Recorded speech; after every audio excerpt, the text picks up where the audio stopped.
Kalau seandainya sudah lulus dengan beberapa kriteria dan persyaratannya, Heeh, baru diambil plasmanya. mmm, Plasmanya itu heeh. nanti diberikan kepada pasien COVID.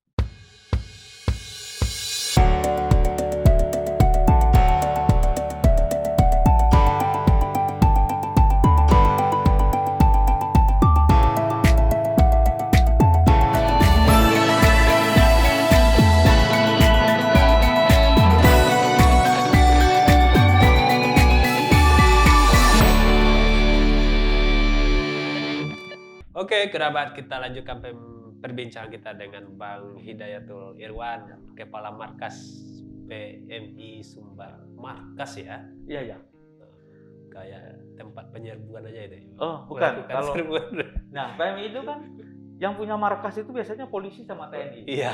Iya, bukan sipil. Kalau sipil namanya kantor. Oh, sipir kantor ya? Awalnya saya juga penasaran, kenapa namanya Ini markas? kenapa nih markas ya? Nah, ternyata memang itu adalah tempat yang 24 jam. Hmm, Yang siap siaga. siap siaga Kalau dan kantor kan ada jamnya. ada jam. Kalau markas nggak punya jam. Sudah Kerja. jamnya udah dibatasi agak Iya. agak kurang jam juga. Oke Bang, Iya. ini sebelum kita bicara tentang kebutuhan darah di Sumatera Barat dan bagaimana kondisinya, kita ingin tahu nih, betul tidak orang yang setelah vaksin tidak boleh didonor darah? Iya. Memang awalnya informasi itu tersebut banyak beredar di Banyak beredar, ya. kalangan masyarakat, tetapi saat ini kita dapat surat edaran dari PMI Pusat tentang perubahan kebijakan pelaksanaan pelayanan darah pada masa pandemi. Iya.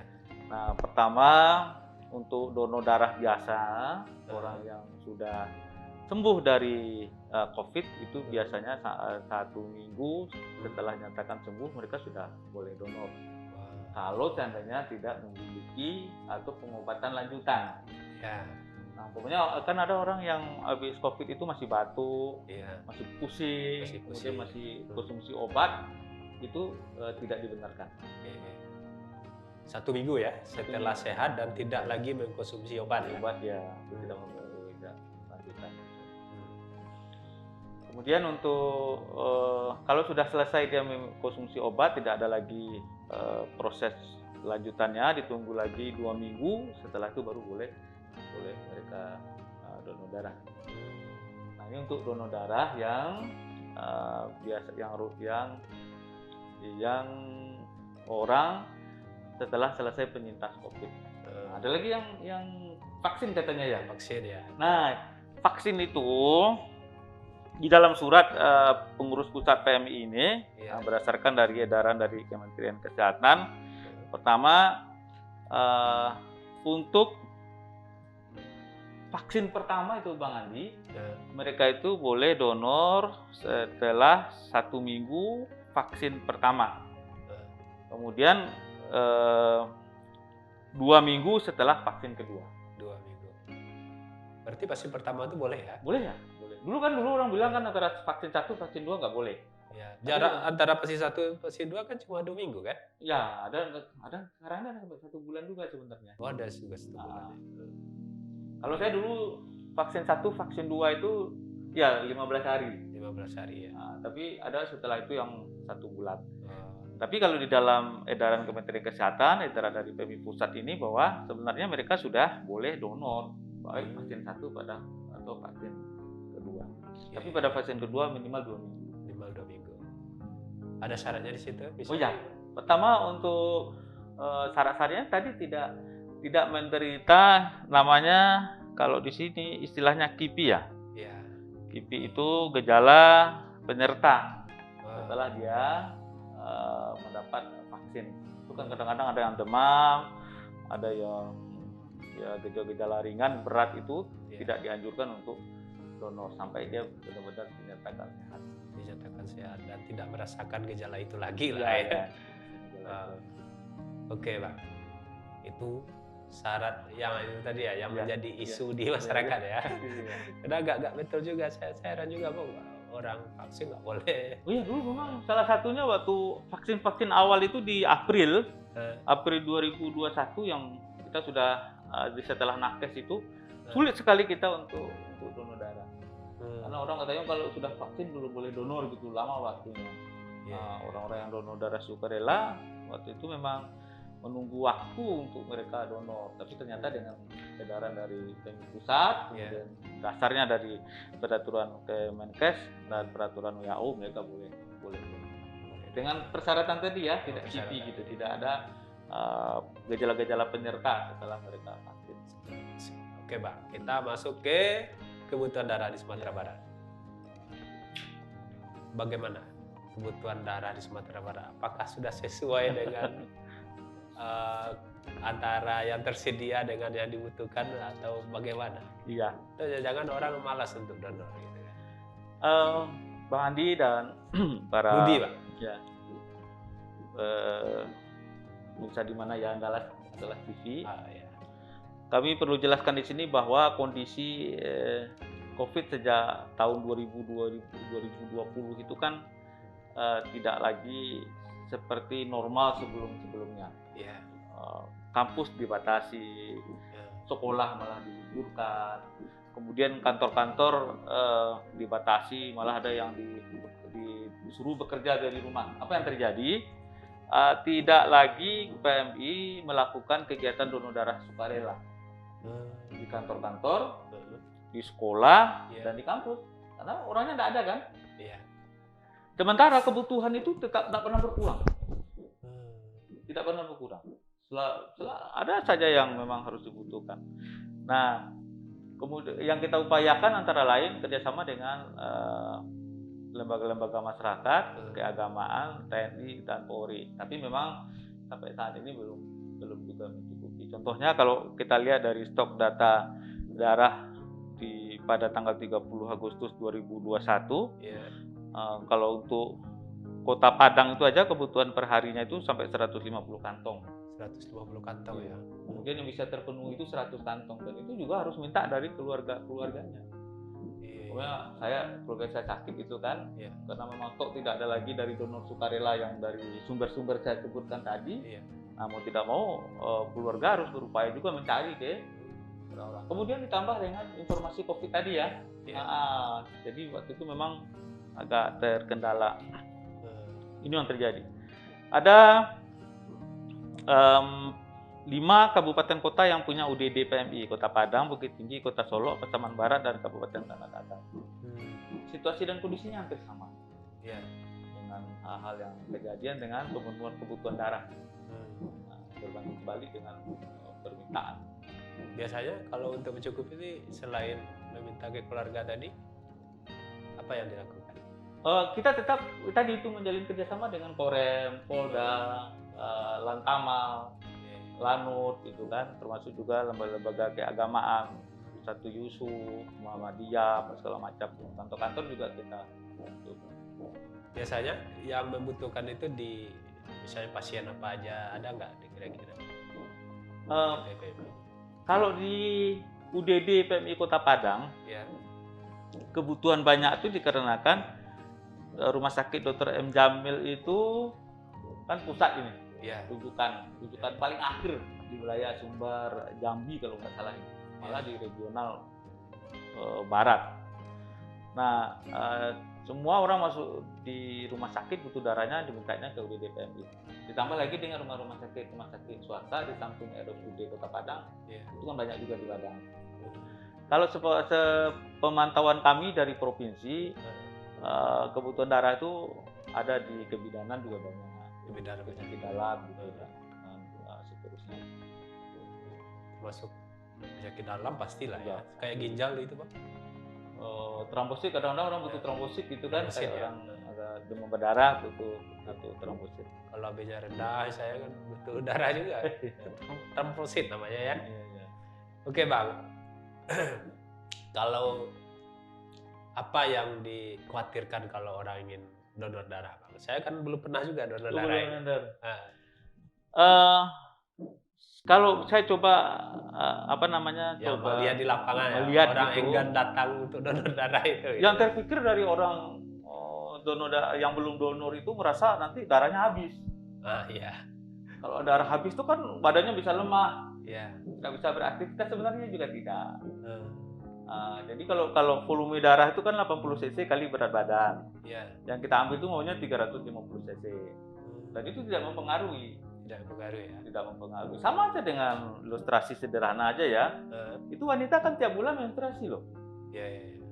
Nah, tiap bulan kan bertahun-tahun nggak ada masalah gitu kan. Iya. Jadi kekhawatiran itu setelah kita coba kasih pemahaman, dan ada juga yang merasa terpaksa harus donor karena Iya. keluarganya minta darah. Nah, setelah itu dia rutin menjadi donor sukarela. Awalnya dia donor pengganti, kemudian setelah donor merasakan tidak ada masalah apa-apa, kemudian mereka menjadi rutin untuk menjadi donor darah sukarela. Berarti kekhawatiran tidak Kekhawatiran beralasan ya. Yang kedua, jangan khawatir, persyaratan untuk menjadi pendonor itu dia diperiksa kesehatannya. Ya. Nah, kemudian tensinya standar, HB, hemoglobin gitu harus dalam kondisi sehat. Jadi kalau orang yang kurang sehat sebenarnya nggak boleh diambil. Dan itu pasti tidak akan diambil darah. Termasuk demam ya nggak boleh juga ya. Oh ya, demam, habis operasi, minum obat-obat tertentu, kemudian berpenyakit bawaan pas segala macam itu kan dibutuhkan screening juga sebelum donor. Jadi tidak serta-merta orang datang ke PMI, saya mau donor darah langsung diambil, tidak. Silakan ambil darah saya lalu Iya. seperti itu. harus ada pemeriksaannya juga. Oke. Apa untungnya Bang kalau kita donor darah bagi orang yang donor? Pertama, pasti akan menjadi perbendaharaan amal ibadah untuk kita lah. Oh ya. Satu. Kenapa demikian? Sampai saat ini belum ada teknologi dan kemampuan manusia untuk buat darah buatan. Jantung sudah ada, ya kan? Darah tidak. Makanya identik orang mengatakan darah itu sama dengan nyawa gitu. Jangankan darah buatan, dari darah binatang ke manusia saja tidak bisa ditransfusi. Bahkan di antara manusia dengan manusia yang tidak punya golongan yang sama pun tidak ditransfusikan sekarang. Artinya apa? Ini adalah sebuah proses bagaimana benar-benar memberikan sebuah kesempatan untuk orang hidup. Dalam artian ini adalah ikhtiar ya. Kalau seandainya berbicara masalah hidup dan mati itu kan kekuasaan Allah, itu tidak kekuasaan kita. Tapi bagian dari ikhtiar kita memberikan mereka untuk hidup. Yang kedua, kesehatan kita terjaga. Nah, terjaga. Dan yang berikutnya, kenapa terjaga? Darah yang diambil itu dipastikan harus sehat. Dari hepatitis, HBsAg, kemudian dari sifilis, ada kemudian HIV. Itu standar WHO. 4 itu standar yang paling minimal. Darah itu harus bebas dari yang 4 itu, baru boleh ditransfusikan ke yang lain. Kalau kita donor rutin kan diperiksa terus, daripada ke labor banyak. Kalau periksa untuk HIV itu kan lumayan juga sekarang tuh Bang. Jadi daripada backup makan donor darah. Orang kan backup itu keluarkan darah juga. Iya, mengeluarkan darah juga. Nah, Oke. Menariknya Bang, memang walaupun manfaatnya cukup banyak bagi orang untuk mendonorkan darah, tapi maunya itu tidak banyak ya. Ya. Kira-kira apa upaya yang bisa dilakukan PMI supaya mau gitu masyarakat ini? Kita kalau ke masyarakat umum, kita lakukan kampanye tentang bagaimana mereka mau menjadi donor darah sukarela. Tadi dengan kondisi rumah sakit membutuhkan orang dan bantuan darah itu merupakan sebuah proses pengobatan yang sangat baik, gitu kan. Terus yang ke kampus-kampus, kemudian ke sekolah-sekolah, ke kantor-kantor, kita juga berusaha untuk memberikan informasi seperti saya jelaskan sama Bang Andi tadi. Sekolah-sekolah ya. Darah itu tidaklah sesuatu hal yang membahayakan dan tidak perlu ditakutkan. Memang ada persyaratan-persyaratan yang harus dipenuhi, termasuk juga usia minimal 17 tahun kan. Nah, kemudian yang lainnya secara tidak langsung dia butuh darah, takut donor, mau harus bantu, dia donor. Ternyata donor itu tidak apa-apa. Ketika ada keluarga yang kena baru terpaksa. Bisa juga itu. Kemudian kita lakukan kerjasama sama lembaga-lembaga. pemerintah, masyarakat, dan lain sebagainya. Sebenarnya Bang, kalau kita ingin donor darah itu berapa efektifnya? Misalnya 1 bulan sekali, 2 bulan sekali, Dulu kan satu kali 3 bulan, kalau sekarang udah 1 kali 2 bulan. 1 kali 2 bulan. Ya, jadi 5 kali lah setahun lah. Kalau dalam setahun cuma sekali, Nggak apa-apa. nggak apa-apa ya. Iya. Dikira ada pengaruhnya. Ada, saya malah waktu sakit dulu nggak pernah donor udah berapa tahun ini. Ya, ada juga. Tapi ada juga orang merasa katanya kalau habis donor tuh makan enak, tidur enak gitu Iya. kan. Nah, ada juga yang badannya naik. Sebenarnya nggak juga, kalau orang punya bakat badan naik ya, nggak donor pun juga naik gitu. Juga naik ya. Oke, demikian banyak kebutuhan dan yang tersedia ya cukup sedikit Bang. Saya dengar ada selain tadi panggil keluarga, kita punya data juga ada sebagai misalnya kalau memang keluarganya nggak bisa gitu kan? Oh ada. Jadi data itu disimpan di unit transfusi darah PMI Kota Padang. Oh ada datanya. Ada data, termasuk resus yang langka itu, resus negatif itu mereka punya data itu. Biasanya yang langka-langka apa? Ini kalau dalam ilmu darah ya, Iya. tapi sebenarnya saya bukan ahli di bidang itu. Iya. Jadi resus itu antibody kalau nggak salah itu ada yang negatif dan ada yang positif. Kalau yang langka itu artinya yang ada orang-orang di Indonesia ini yang berbeda dengan orang yang di Eropa gitu. Jadi dikatakan langka, resus yang di Indonesia itu kan banyaknya positif. Iya. Kalau orang Eropa negatif gitu. Nah, jadi pada saat orang Indonesia membutuhkan resusnya yang negatif itu, dia harus, itu namanya langka karena nggak ada orang Eropa di sini. Tapi mereka punya database ya. Kita udah punya database ya. Tapi kalau dari segi golongan darah yang sedikit itu menurut pengamatan saya itu AB. AB ya. AB, golongan darah AB. Saya nanti cek darah apa sebenarnya darah saya. Saya belum pernah cek itu. Oke Bang Dayat, saya ingin tahu juga nih, sejak kapan Bang Dayat terlibat di PMI ini kan, di kemanusiaan ini? Saya itu sebenarnya di PMI itu sejak masih sekolah. Masih sekolah? Masih SMA. SMA-nya mana? Di SMA 5. SMA 5 dulu. Jadi mulai jadi anggota Palang Merah Remaja PMR ya. Jadi tahun 89. Bila udah gabung 90, 91 sampai dari relawan sekarang menjadi pegawai di PMI. Kalau teman-teman saya udah kemana-mana, malah udah jadi eselon lebih banyak kan. Nah, kita masih bertahan di dunia kemanusiaan. Semoga lama ibadahnya tumpah. Amin. Berlimpah lah, bukan tumpah ya. Kalau tumpah dapat lah sama orang. Amin. Oke Bang Dayat, terima kasih atas ada satu lagi Bang Andi. lagi? Berkaitan dengan donor darah, Bang Andi mungkin pernah dengar tentang namanya donor konvalesen. Iya. Nah, donor konvalesen itu donor plasma konvalesen.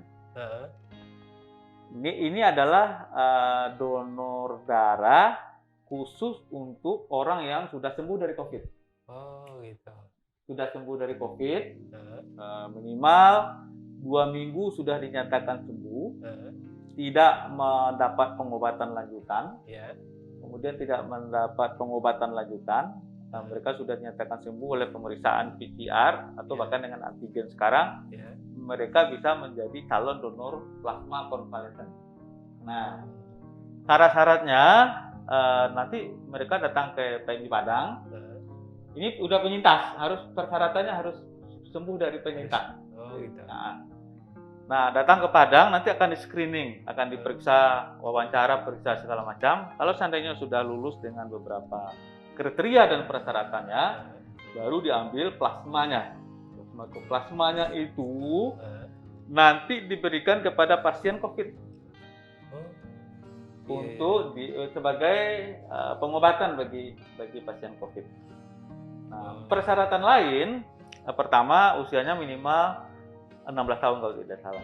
Kemudian laki-laki diutamakan, perempuan itu yang belum pernah hamil. Kemudian paling lama 6 bulan setelah dia paling lama biasanya 6 bulan setelah dia sembuh daripada COVID. Oh, Jadi kepada masyarakat, mantan lah ya. ya, terutama kepada para penyintas Penyintas ya, namanya ya. ya, yang sudah sembuh, Ya. kalau saya bilang alumni dari Alumni. COVID, Nah, mari kita berbagi kehidupan kedua untuk supaya saudara-saudara kita yang kena pasien-pasien yang sedang dirawat, bisa ya, manfaatkan.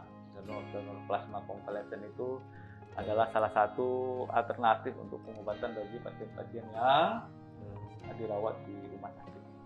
Oke, itu sangat luar biasa sekali informasinya itu. Ya, Karena banyak juga saudara saya juga ada alumni satu. Nanti saya coba, sampaikan. tapi minimal ya, kalau sudah lebih dari 6 bulan nggak bisa lagi. Oh, lebih lama. Ya, lebih dari Kayaknya baru 2 bulanan lah. 2 bulan. Silahkan datang ke UDD, tapi dia benar-benar orang sudah sembuh gitu, tidak bergejala ringan. Dia kalau ringan cuma kalau OTG nggak bisa. OTG nggak bisa ya. Ya, ada orang kan setelah di PCR ternyata dia positif, tapi dia merasa tidak terjadi apa-apa, tidak merasa bergejala gitu. Itu Dia memang harus gejala berat ya. tidak juga berat, tapi sedang juga. Pokoknya gejalanya dirasakan lah. Silahkan datang ke UDD PMI Kota Padang. Oke, semoga ini bermanfaat untuk para kerabat Andalas TV. Ya. Bang. Dan yang penyintas tadi ya. Ya, penyintas. Mau Para datang. alumni. Nah, para alumni mau datang untuk menyumbangkan darahnya untuk saudara-saudara kita yang sedang dirawat sebagai pasien COVID. Oke, Bang Dayat, terima kasih atas kehadirannya di Andalas TV. Semoga apa yang kita bincangkan bermanfaat dan Amin, amin ya rabbil jangan pernah alamin. bosan datang ke Andalas TV. Baik Bang Andi Antono beserta seluruh Rudi, kru Pak. Rudi ya? Rudi. Rudi Antono ya? Kalau Andi itu kakak saya. Kakak ya. Terima kasih udah mengundang PMI. Ya. Mudah-mudahan teman-teman di Andalas TV, keluarga besar Andalas TV dalam keadaan sehat, aman, kuat. Selalu jaga kesehatan, berpikiran positif, jangan lengah. Jangan lupa. Karena COVID belum musnah. Karena COVID belum. Ya.